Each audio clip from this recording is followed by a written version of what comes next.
The Student Academy addresses diversity and how embracing diversity in architecture and design will also help us change the society to the better and leave no one behind. This is why the students this week are working on the topic of a society built for everybody.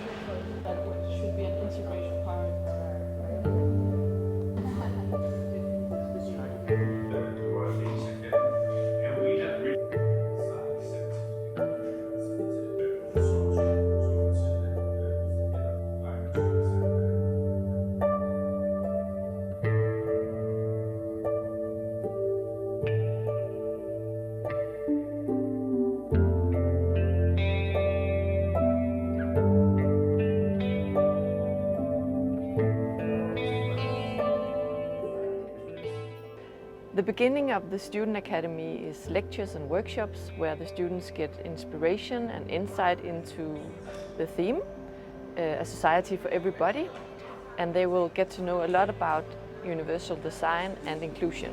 Well, I guess there was a lot of reasons I wanted to do the Congress. Of course, because I study architecture, I'm interested in universal design, but I suppose for me it's like quite personal because I have 3 younger sisters, and I'm from Ireland, and one of my sisters was born profoundly deaf, so she can't hear at all, but she uses a cochlear implant, so that's, first thing. And then my other sister has Rett syndrome and she uses a wheelchair.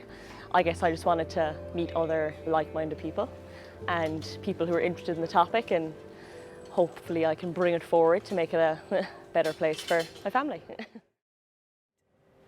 I came here to learn about how to design for different persons, different bodies, different users, such that there is space for everyone to navigate through easily, and then people could move from one space to the other without any hindrances, everyone. And so I'm trusting that this workshop would give me more insight on how to design for different bodies, for different people, and for different purposes. Yes, thank you. So from my own experience, I noticed that people that doesn't fit the standards of the society start struggling a lot in our society, unfortunately. And being here in this workshop, which theme is the Leave No One Behind, it will help us as an architecture student to think differently and to learn how to work as an architect. How can we help and change the situation positively as an architect, and make a word designed for everyone, and to leave no one behind, as the theme is of the workshop. So in this activity, the idea is that the students, rather than mimicking stereotypes of disability, like pretending to be blind or pretending to be in a wheelchair, which often makes them just feel more fearful. In this, the idea that it becomes very playful. So we ask them to do things to change their bodies in ways that will really affect how they move through the built environment. For example, to pick up a lot of heavy things, or to walk very, very slowly.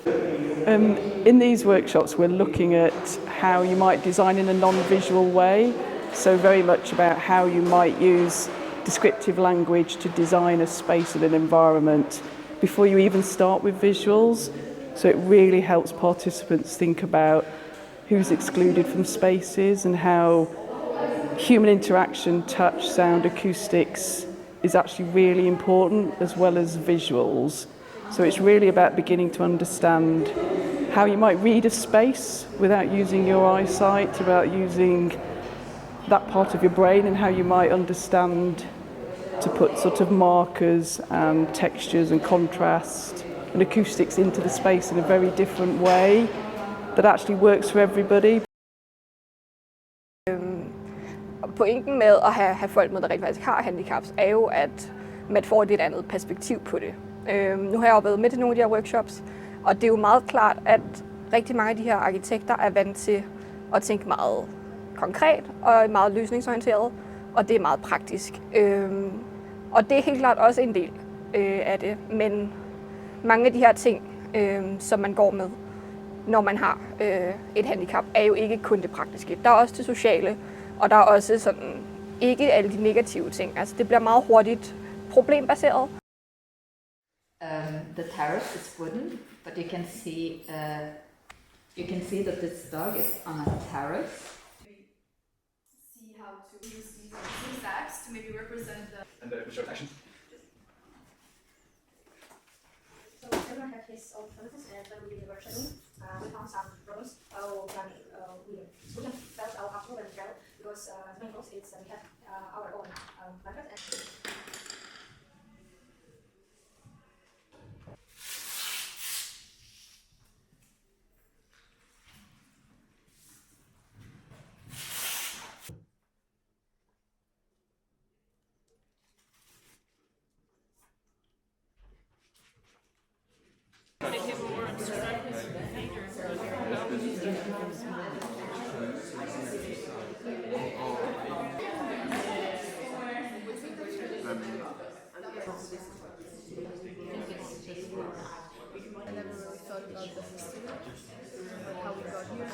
We titled our manifesto Not So Different as People from People, and our key words going forward are autonomy, flexibility and equality.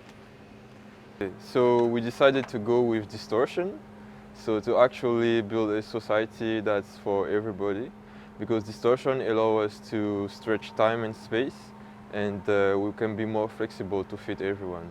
Yeah.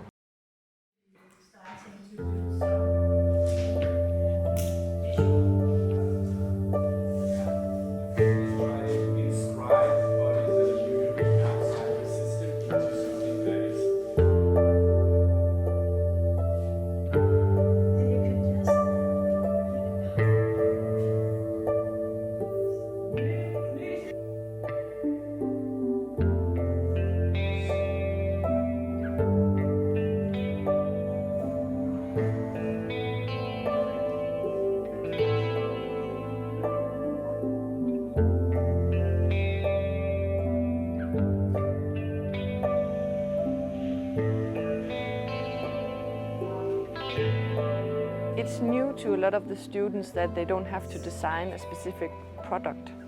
And it's really the challenge in this workshop that they have to come up with something that communicates feelings and sensations. And that is why we see this very new approach and a new way of communicating a very, very complex subject.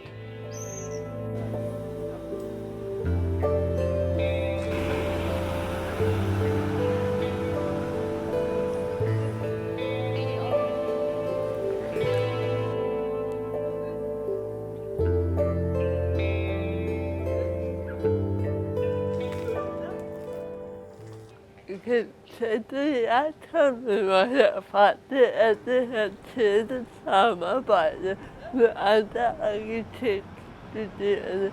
Man får ligesom en helt anden indsigt i, hvordan de arbejder og tænker, og det kan jeg bruge, når jeg er ude og holde oplæg om universelt design.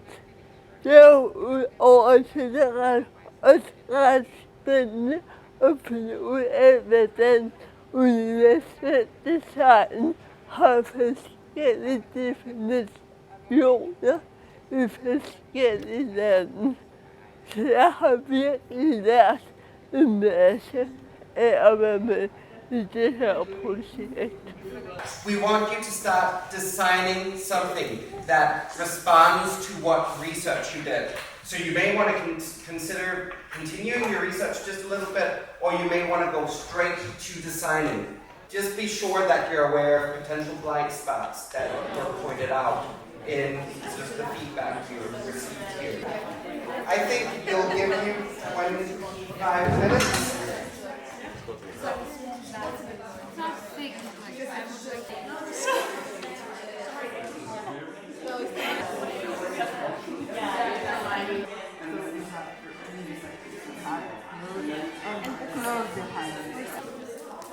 How do you feel? Oh, I'm pretty good. Yeah. So you don't want to take some time.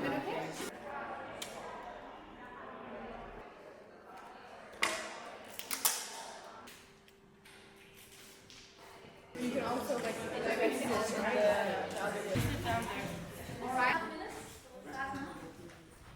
So.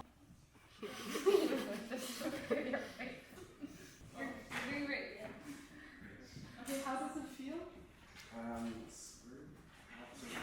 You try to ignore it. So I want you to pause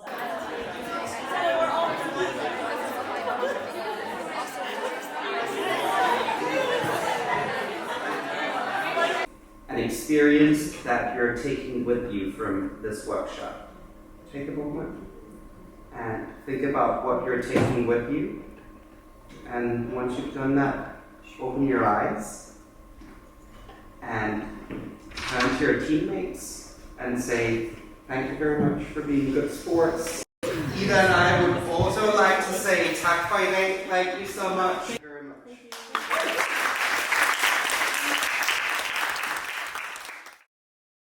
I think getting kind of the different knowledge from people who experience it personally, but also with their work, it's like I can try and combine it with, you know, something that's personal for me, and then also something I can apply to my practice, hopefully, so I can have a more sympathetic ear, but also be able to actually use the principles to hopefully design better, make better decisions for everyone, because I obviously know how it feels to have someone who feels left out, so you don't want anyone else to ever feel like that. And another reason is because coming here to Denmark, I think there's obviously that home of design aspect, and it's nice to get that take on universal design. Maybe my education before on it was just very much about accessibility and about adding ramps to everything, and I kind of felt like there has to be more to that. It can't just be something kind of tacked on, right? So yeah, I guess I've already got a taste of that, and feels like it's worthwhile already. So yeah, let's see what happens. Like has something on this wall and then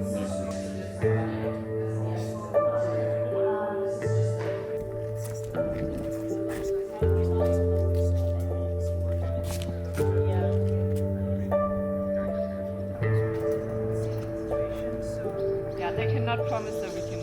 Yeah. Maybe, what is the exact challenge? Yeah, it's that this is they don't have one. Yeah, we're trying to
It's important that there's not us and a them, but we design for everyone. Everybody is included, everyone is welcome.